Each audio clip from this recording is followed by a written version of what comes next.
Saludos muy queridos y estimados oyentes de este canal. Haroldo Camacho, su servidor. Estamos nosotros envueltos en una materia, en un curso universitario, por así decirlo, estudiando la epístola a los Gálatas. Es totalmente gratuito, no estamos cobrando absolutamente nada. Solo pedimos su colaboración haciendo clic al botón de me gusta y también suscribirse a este canal según su buena voluntad. También agradezco mucho los comentarios que hacen, tanto a favor como en contra, siempre apreciando mucho el tono respetuoso, especialmente de los comentarios que incluyen una posición diferente a la que este servidor aquí menciona. Y que lo hagamos todo en un espíritu de entendimiento, de comprensión, de respeto, lo cual yo quisiera también hacerlo perfectamente, y donde no lo haga, le pido mis disculpas y mi perdón a los oyentes. Hoy tomamos la pregunta: ¿cuál es la manera de vencer el pecado? Porque esto pareciera ser la pregunta que envuelve a la mayoría de las iglesias cristianas. ¿Cómo podemos vencer este mal que está dentro de nuestra naturaleza? Y que el mismo apóstol Pablo se lamentaba que él no podía hacer el bien que quería hacer, sino que hacía el mal que no quería, y que con su mente él estaba de acuerdo con la ley de Dios, pero según la carne no podía, se sentía inútil. De tal modo que esta pregunta, ¿cómo podemos vencer el pecado? ¿Cómo se vence este monstruo que asedia a los creyentes, muchas veces día y noche? Y es la pregunta que hoy tomamos y la veremos de un lado, desde una perspectiva un tanto diferente. La veremos desde la perspectiva de la justificación por la fe y la relación a la divinidad de Cristo. Porque pareciera que estos dos temas no estuvieran relacionados. La divinidad de Cristo con nuestra justificación. Y en nuestra justificación se nos asegura que somos perdonados, que la condena que la ley contrapuso a nuestra cuenta por ser pecadores, y la ley es justa, santa y buena en su función de condenar, de mostrar el pecado, es divina cuando nosotros vemos la ley con ojos espirituales, así como nos enseñó Cristo con respecto a la ley, de ver más allá de la letra y ver la ley con respecto a nuestras emociones, a nuestros sentimientos. Y todo esto lo veremos mediante los lentes teológicos, exegéticos de aquel gran reformador Martín Lutero. Algunos lectores me han pedido que por qué estoy usando a Lutero. Bueno, es que se trata de un curso, una materia universitaria, y cuando uno estudia una materia, uno necesita derivarse a una persona con conocimiento, con elocuencia.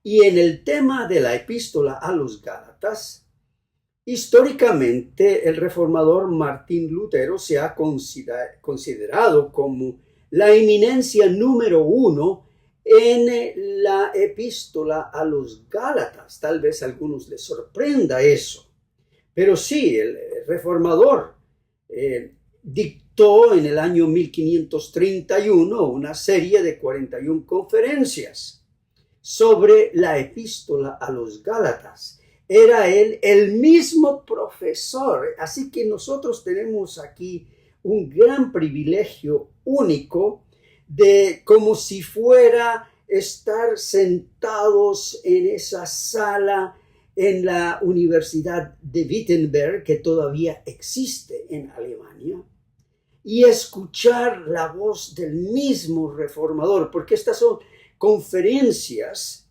dictadas a viva voz y tomadas en taquigrafía por 3 de sus alumnos, de tal modo que lo que nosotros estamos escuchando y mirando acá en estas conferencias es el dictado, por así decirlo, es la voz de Lutero. Él dictó estas conferencias en latín y este servidor tuvo la oportunidad de traducirlas del latín al español y luego al inglés. De paso, la traducción que he tenido la oportunidad de llevar a cabo de estas conferencias es la única traducción que existe del latín al español. La primera edición se agotó, fue publicada en el 2011 y a fines de este año se publicará mediante proyectonehemías.com y 1517.org la segunda edición de este comentario, así que por favor estén al tanto para cuando salga. Nosotros hemos estado aquí estudiando a Gálatas, capítulo 3, y si me pueden seguir en la escritura, ustedes la ven allí, versículo 13. Cristo nos redimió. ¡Qué precioso! Fue Cristo mismo quien nos redimió. No fue un ángel, no fue ninguna criatura, fue Dios mismo en la persona de Cristo quien nos redimió de la maldición de la ley. Como vamos a ver, tuvo que intervenir un ser divino para poder redimirnos de la maldición de la ley, porque la ley viene de la palabra divina de Dios. Y al ser malditos por la ley, solamente entonces un ser divino puede quitarnos la maldición de una palabra dada por la ley que vino de la palabra divina de Dios. Espero que puedan seguir ese argumento, que al ser la misma ley de Dios la que nos maldice, entonces tiene que intervenir Dios mismo para remover la maldición y redimirnos. Esto lo vamos a ver durante esta conferencia. Porque Él se hizo por nosotros maldición. Y allí está el enigma, allí está el poder, allí está el misterio de esta obra divina. Que un ser divino, el mismo Cristo, se hizo maldición, tomó la maldición de la ley. Quiere decir entonces que ese ser divino tomó sobre su persona el pecado, para entonces ser maldecido en su persona y de esa manera acabar con el pecado. Es una estrategia totalmente divina.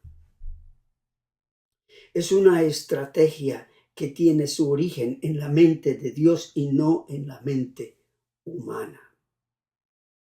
Y entonces continúa el versículo 14, para que en Cristo Jesús la bendición de Abraham, esa bendición que recibió Abraham cuando creyó a Dios y le fue contado por justicia, esa bendición de ese beso, por así decirlo, entre la fe de Abraham y cómo Dios le contabilizó justicia. Es un solo evento, la fe de Abraham con la justicia de Dios. Se encontraron y Abraham fue bendito y Dios le prometió que esa bendición alcanzaría a los gentiles que somos nosotros, a fin de que por la fe recibiésemos la promesa del Espíritu. Y la promesa del Espíritu es: has sido justificado, por lo tanto, eres salvo. Esa es la promesa del Espíritu. Entonces nosotros vamos a ver cuál es lo que se necesita para vencer el pecado en base a esta obra de Cristo. Y lo admito, es una pregunta capciosa cuando digo, y la manera de vencer el pecado es esta y esta y esta. Entonces sí, reconozco, admito, confieso, es una pregunta o un tema, una frase capciosa, es decir, para captar su interés. Y muchas gracias por haberlo dado y espero que se puedan quedar escuchando el tema a pesar de esta frase capciosa que ojalá lo haya atraído a escuchar esta conferencia. Entonces, fíjense ustedes que volviendo a Lutero y al dirigirse él a sus seminaristas, él les dice, este es el artículo principal de toda la doctrina cristiana. Y cuando él habla del artículo principal, él está hablando de la justificación por la fe, de que por la fe en la palabra de Dios, su palabra, su promesa de perdón, Dios nos declara justos, no por nuestros méritos, no por merecimiento alguno de nosotros, sino por su inmensa e infinita misericordia y gracia, que contabiliza toda la justicia de Cristo a nuestro favor. Ese es el artículo principal de toda la doctrina cristiana. No hay ningún otro artículo ni ningún otro fundamento de nuestra fe que sea mayor que esta doctrina, este artículo de la doctrina cristiana. De paso, esta palabra artículo en el latín se refiere a ese lugar donde se balancea. Este es el artículo. Es el eje principal, digámoslo así, donde se balancea algo. De tal modo que cuando Lutero hablaba del artículo principal siendo la justificación por la fe, es que la iglesia se mantiene en pie, se mantiene sin caída cuando es sostenida por el artículo de la justificación por la fe. Una vez que le quitas el artículo de la justificación por la fe, entonces la iglesia cae. Y aunque tenga el nombre de iglesia y tenga sus edificios y tenga sus instituciones y tenga sus grandes líderes y muchas otras doctrinas, esa no es iglesia. Bien, Lutero dice que este artículo principal de toda la doctrina cristiana, el cual ha sido oscurecido por los eruditos del Papa. Imagínense que hay teólogos que se dedican a oscurecer la doctrina de la justificación. ¿Por qué? Porque la doctrina de la justificación le quita la fuerza a la iglesia, no importa qué nombre tenga, le quita la fuerza, el poderío a la iglesia de manipular y dominar las conciencias de la gente. Porque una vez que tú colocas la causa de tu salvación fuera de ti y la colocas en Cristo solamente, no hay nadie que se pueda aprovechar de tu fe. Pero si tú colocas la causa de tu salvación dentro de ti, entonces puede venir cualquier agrupación denominacional, sectaria, de iglesia, no importa cuál sea su historia, sea grande o chica, y decirte, para que seas justificado, tú necesitas poner esto y aquello de tu parte. Y cuando nosotros vemos todo el conjunto de las iglesias cristianas alrededor del mundo, es como si estuviéramos viendo un gran bazar, un gran mercado, en el cual nosotros vamos caminando por los callejones como esos mercaditos que hay en nuestras ciudades en Centro y Latinoamérica, esos mercados que hay y unos dicen, venden ropa de acá, otros venden ropa de allá, zapatos y lo que sea, todos llamándonos nuestra atención. Así es el conjunto y la conglomeración de tantas iglesias que le dicen a la gente, aquí tenemos las mejores obras, aquí tenemos el sábado, aquí tenemos el don de lenguas, aquí tenemos la bendición por los diezmos. Y así sucesivamente, cada iglesia tiene su conjunto de obras que ofrecen a la gente como las mejores obras por las cuales ellos pueden ser salvos. Bueno, eso es oscurecer el artículo de la justificación. Y dice Lutero, no solamente son los eruditos del Papa, sino los espíritus fanáticos. Como si Lutero estuviera viendo lo que sucede en la iglesia de hoy en día. Con esto pueden ver cuán importante es creer y confesar el fundamento de, y lo voy a subrayar acá, de la divinidad de Cristo. Y nos podemos preguntar, ¿y cómo entró este tema en la conversación?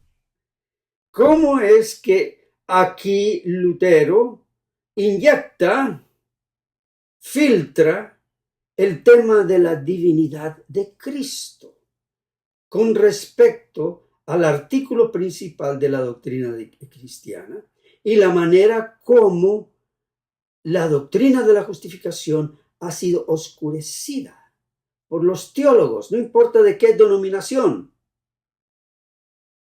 porque primero oscurecen y ponen en duda la divinidad de Cristo. ¿Y qué tiene que ver? Vamos a ver, esto se pone muy interesante.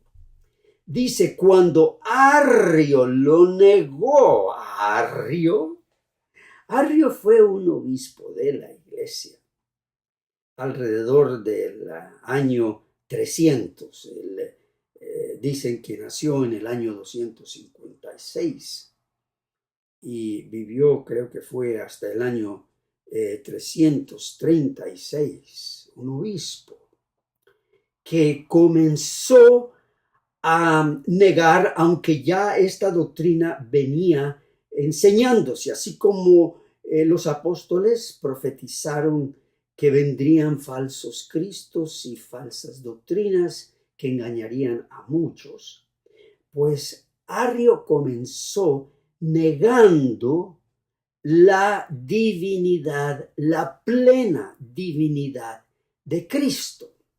Vamos a ver si encontramos este tema aquí. Como hoy tenemos las cosas a la mano aquí en el internet, encontré un resumen muy certero sobre la doctrina de Arrio. Dice, Arrio defendió la supremacía de Dios Padre y mantuvo que el Hijo de Dios era una creación hecha de la nada y que esa fue la producción primera de Dios. Ojo, escuchen, la cosa primaria que Dios realmente ha hecho en toda su existencia eterna hasta este momento, antes de todas las eras. Dios creó al Hijo. Él insistió en que solo Dios Padre carece de principio y que solo el Padre es infinito y eterno. Arrio mantenía que el Hijo tenía un principio. Él defendía que todo lo demás fue creado a través del Hijo. Él no negaba eso. De modo que, decía Arrio, solo el Hijo es una creación directa y comenzada por Dios, y que además hubo un tiempo en el que Él no existía. Hubo un tiempo, decía Arrio, en que Cristo no existía, que solo existía Dios Padre.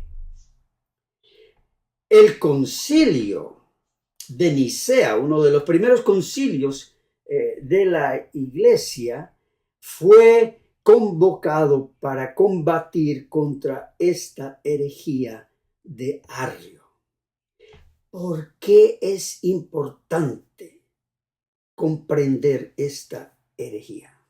Esta herejía se mantiene con vida hasta el día de hoy, con algunas modificaciones. Existe en la comunidad de los testigos de Jehová, que ellos no creen en la coexistencia y eterna coexistencia de Dios Padre con Dios Hijo. Ellos creen lo de Arrio, que Cristo fue creado por el Padre y que el Hijo está subordinado a la voluntad del Padre.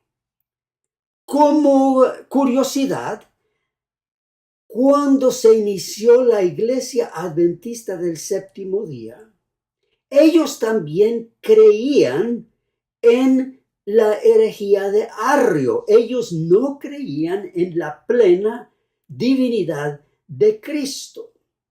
Y hasta el día de hoy, aunque ellos la fueron aceptando, hasta el día de hoy uno puede escuchar a importantes predicadores de la Iglesia Adventista cuando se refieren a la Trinidad. Ellos no les gusta la palabra Trinidad, porque se refiere a una unidad de tres seres de la misma sustancia que existen en uno, pero son tres seres y personas diferentes, pero de una misma sustancia. Esa es, así a grandes rasgos, la definición de la Trinidad. En el adventismo se escucha aquí y allá, y algunos me van a decir, ay, ¿por qué no pone la documentación? Bueno, eso le toca a usted encontrarla si quiere protestar y objetarse a lo que estoy diciendo. Estoy diciendo cosas de conocimiento normal. Es decir, que el hecho de que Cristo coexiste desde la eternidad con el Padre y es de la misma esencia con el Espíritu Santo, esa es la definición cristiana de Dios. Ahora, cuando se cambia esa definición a decir que Cristo entonces es creado y que no es de la misma sustancia de Dios, entonces se coloca a Cristo como una criatura hecha de la nada. Por lo tanto, estos predicadores prefieren referirse a un Dios trino o un Dios triuno, es decir, que están unidos, pero que no son necesariamente coexistentes desde la eternidad y que no son de la misma sustancia. Muchos predicadores adventistas, tal vez ustedes los han escuchado hacer esta aclaración de que la iglesia adventista no es necesariamente trinitaria, pero ellos sí creen en un Dios triuno. Y tal vez ustedes se habían preguntado, ¿y por qué es necesario? ¿Por qué hacen esa aclaración? Bueno, esa es la aclaración. Esa es la razón. Y la razón aclara ese tipo de argumentación. Entonces, ¿qué tiene que ver esto con nuestra salvación? Cuando se coloca a Cristo como una criatura inferior y totalmente sumiso a la voluntad del Padre desde la eternidad y en todas las cosas por ser una criatura, entonces se argumenta que Cristo, siendo criatura, siendo creado, fue recibiendo el poder del Padre y del Espíritu Santo durante su encarnación para de esa manera vencer el pecado.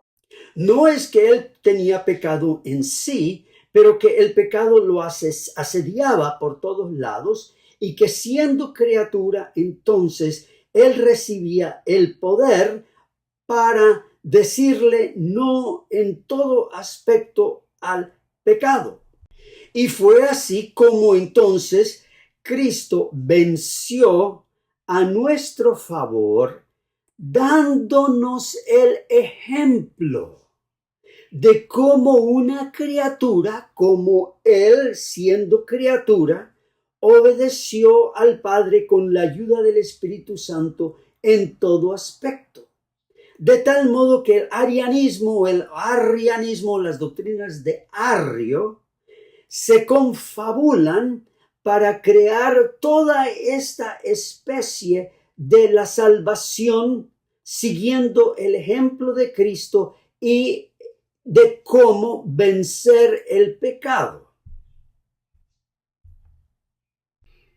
Entonces, resumiendo, el arianismo enseña que Cristo fue creado por el Padre, fue creado de la nada, ex nihilo, por la voluntad del Padre. Fue una criatura que existió antes de todas las cosas, pero él mismo fue creado. Él no tenía una coeternidad con Dios, ni tampoco era de la misma sustancia de Dios, una sustancia coeterna, una sustancia eterna y divina. Entonces, Cristo como criatura fue enviado a esta tierra con el fin de enseñar a la humanidad cómo se podía vencer el pecado. Y entonces Cristo fue sumiso y obediente a Dios, siguiendo la ley y las directivas del Padre en todo, manteniendo una comunión íntima con el Padre, una relación perfecta con el Padre. Y hasta la muerte fue obediente, muerte de cruz, y por haber triunfado de esta manera, dando un ejemplo perfecto de cómo una criatura puede resistir el pecado, él fue premiado con la resurrección y la vida eterna. De la misma manera, entonces, nosotros, siendo criaturas como lo fue Cristo, podemos seguir el ejemplo y ser obedientes al Padre en todas las cosas. Esta doctrina, aunque suena muy piadosa y muy atractiva, porque apela a nuestro poder humano de colaborar con Dios, así como Cristo colaboró con el Espíritu Santo y con el Padre, de colaborar con Dios, que nosotros tenemos algo que colaborar, que añadir a lo que Cristo hizo. Esta doctrina es muy atractiva y muy engañosa y muy sutil, y sobre todo le corta el piso a Cristo. Le corta a lo que Dios hizo en Cristo en la cruz. Y vamos a ver por qué. Lo veremos en nuestro próximo video, que todavía, y me disculpo con ustedes, no hemos llegado a la pregunta cómo se vence el pecado, pero creo que ustedes están teniendo una buena idea de a dónde es que va todo esto. Mientras tanto, que cada uno de ustedes viva con esa plena confianza que por el sacrificio de Cristo y la gran misericordia de Dios, siendo nosotros totalmente indignos de la más mínima consideración de parte de Dios y hacia nosotros, de todos modos somos objetos de su amor, y por lo tanto tú has sido declarado justo eternamente, y tus pecados, todos ellos, han sido perdonados. Alabado y glorificado sea el nombre del Señor Jesús, ahora y para siempre. Amén.